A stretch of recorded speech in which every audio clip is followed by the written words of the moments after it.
Hello everyone, I hope my voice is completely Audible और सब कुछ विजिबल है। तो आज हम ईएमआरएस लेक्चर नंबर 19 को देखेंगे और ये इम्पोर्टेंट है और बात करेंगे फिट इंडिया के बारे में।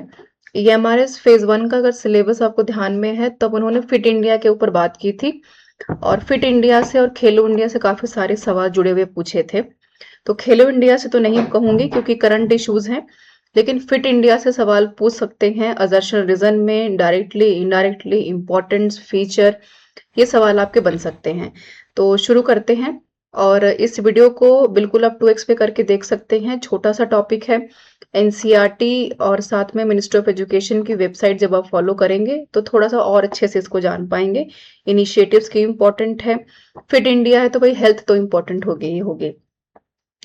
तो फिट इंडिया जो मूवमेंट है आपका, ठीक है, वो बात करता है urged people to stay healthy, यानी कि बिल्कुल ये गुजारिश है आप सभी लोगों से कि आप सदैव हेल्दी रहें, स्वस्थ रहें। और हम ये सभी जानते हैं कि हेल्दी इंडिविजुअल, हेल्दी फैमिली और हेल्दी सोसाइटी का निर्माण करती है। एक व्यक्ति समाज का, परिवार का निर्माण करता है। और न्यू इंडिया, फिट इंडिया और फिट इंडिया मूवमेंट ये इसलिए ज्यादा इंटरेस्टिंग कैंपेन माना जाता है क्योंकि इसमें ऐसा नहीं है कि सिर्फ एक व्यक्ति को जो है इनिशिएटिव दिया गया है। एक छोटे से छोटा बच्चा, एक एल्डर, एक यंग या फिर एक एजेड पर्सन भी इस मूवमेंट का हिस्सा बिल्कुल बन सकता है।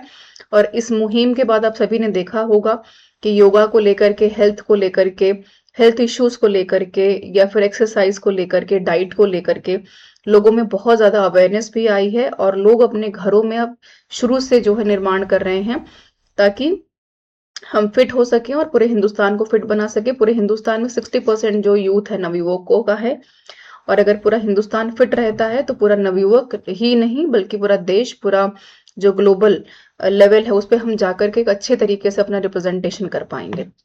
ठीक है, आगे देखिए। अगर मैं बात करूं कि ये क्यों इम्पोर्टेंट है, फिट इंडिया ही क्यों रखा गया, नेशनल स्पोर्ट्स डे की अगर मैं बात करती हूँ, ठीक है, ये क्यों लॉन्च किया गया, लोगों का क्या मूवमेंट है, क्या उनकी पॉसिबिलिटीज हैं इसके ऊपर काम करने की। तो जो हमारे माननीय प्रधानमंत्री हैं उन्होंने इस ओकेजन पे नेशनल स्पोर्ट्स डे है ना, जिसको हम सेलिब्रेट करते हैं 29 अगस्त को। अभी अभी जो 29 अगस्त निकला है, जब आपको ये वीडियो मिलेगी तो 29 अगस्त जा चुका होगा।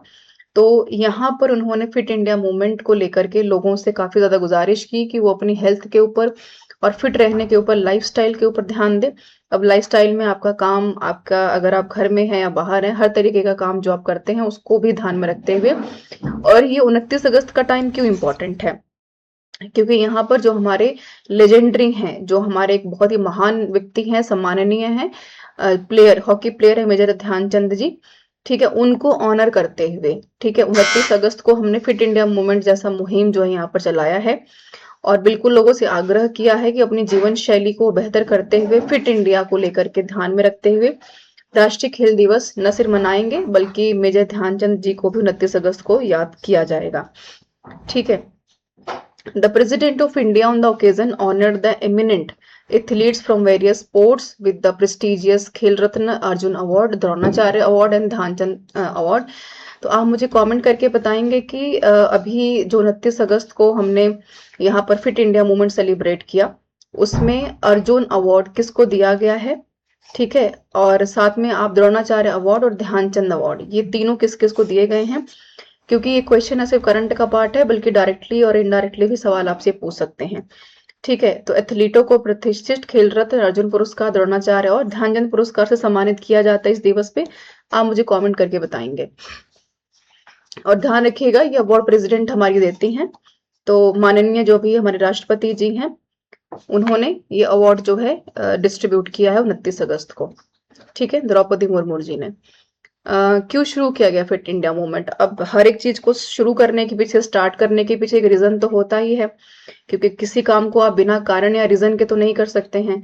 तो क्यों जरूरत पड़ी है? हम सबको पता है कि WHO जो है, जो वर्ल्ड हेल्थ ऑर्गेनाइजेशन है, जो पूरे ग्लोबल लेवल पे हमारी पूरी दुनिया में हेल्थ को देखती है, एक स्टेटिस्टिक तरीके से यानी कि आंकड़ों को लेकर के सामने आई है और इसने ये बताया है कि जो हमारा अडल्ट है, जो 18 वर्ष तक के बच्चे हैं, वो एक्टिव बिहेव नहीं करते हैं, चाहे वो शारीरिक क्षमता को लेकर के हो या मानसिक क्षमता को लेकर हो। अगर बिल्कुल, ये हम सभी जानते हैं कि एक शरीर जो स्वस्थ है उसमें बिल्कुल स्वस्थ मन निवास करता है।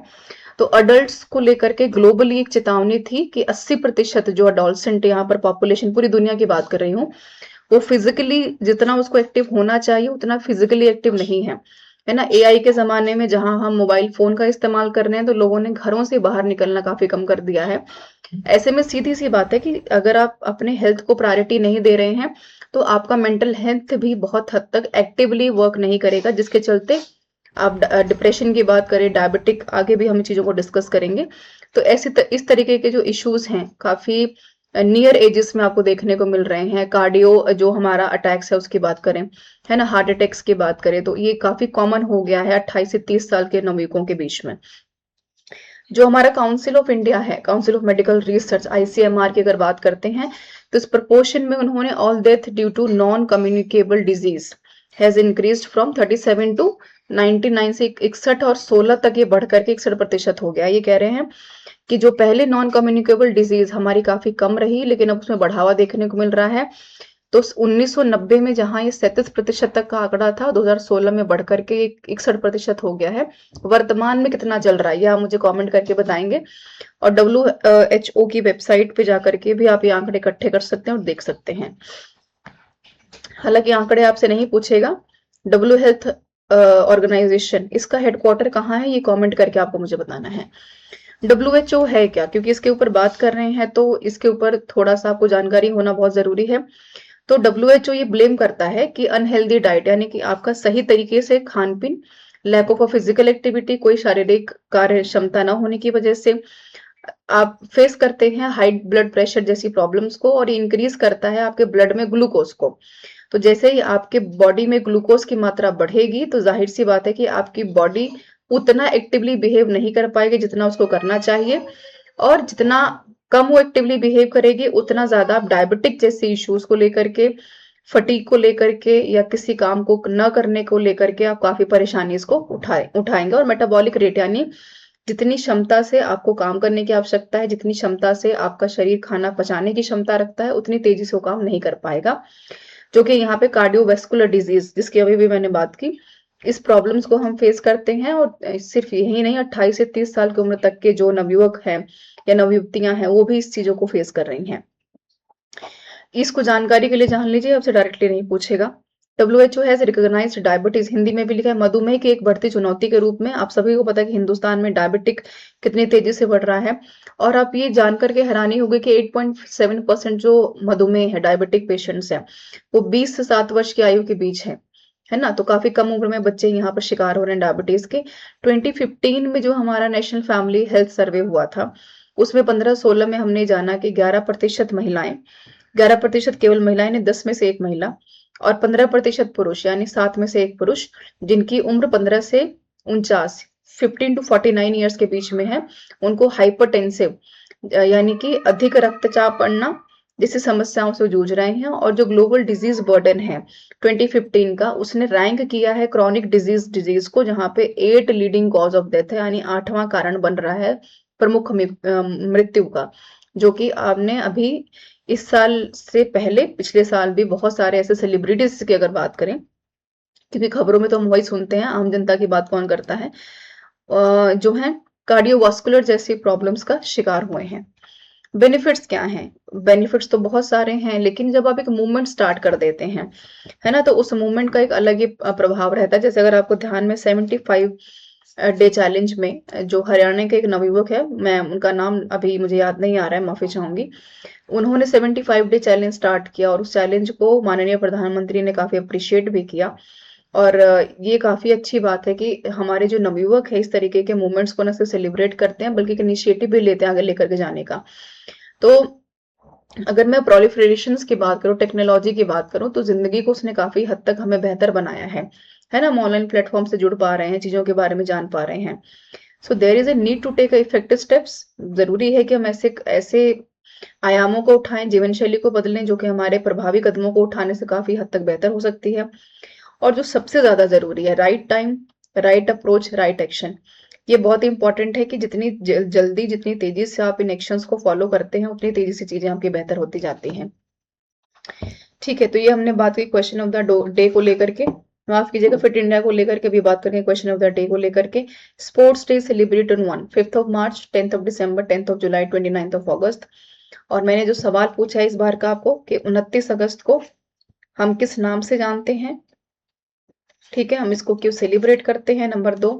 और इस बार का जो अर्जुन अवार्ड है, द्रोणाचार्य अवार्ड है और मेजर ध्यानचंद अवार्ड है, ठीक है, ये किस किस को मिला है, ये कमेंट करके आपको मुझे बताना है। और स्टार द मार्क, ये सवाल आपसे इस बार पेपर में पूछेगा क्योंकि पिछली बार भी पूछा गया है और कॉमन क्वेश्चन है ना। अब ये भी नहीं पूछेगा आपसे तो क्या पूछेगा। 168 रुपीज है, प्राइजेस बढ़ा दिए गए हैं, ठीक है। और जहां पर आप मॉक टेस्ट, ठीक है, free test, test series, ICT, reasoning, general awareness, current affairs, teaching aptitude, case study, experiential activity, ये सारे चीजों को देख पाएंगे, न सिर्फ थ्योरी सेक्शन के नोट्स बल्कि साथ में टेस्ट सीरीज मॉक भी। So check your preparation right now. Don't forget to download the app everyone from the play store and beat the competition पे जाकर के you can check it out all the content section as well, ठीक है। And thank you so much for your positive feedback. This is the Telegram link and don't forget to check it out the file section in the telegram channel everyone, जहां पर you will get every pdf completely free of cost, but don't forget to read out the pdf elaborately. Don't forget to check it out the explanation section of the pdf, right? And crack the exam smartly में बिल्कुल started preparation today with beat the competition and don't forget to share the channel as well. And जिस तरीके से आप लोगों ने बिल्कुल यहाँ पर हमें अपना जो है पॉजिटिव फीडबैक दिया है, सराहा है, तो बिल्कुल हम लगे हुए हैं ताकि आप एटलीस्ट इस साल एक सीट अपने इंश्योर करके अपने सिलेक्शन को इंश्योर कर पाए हमारे साथ। तो छोड़े जाते हो आपको, क्यों शुरू किया गया फिट इंडिया मूवमेंट, और कमेंट में जो सवाल मैंने आपसे पूछे हैं उसका जवाब देना बिल्कुल मत भूलिएगा। This is all about from mine side. Thank you so much everyone for being with me. मिलते हैं नेक्स्ट वीडियो में with useful content. Thank you so much everyone for being with me.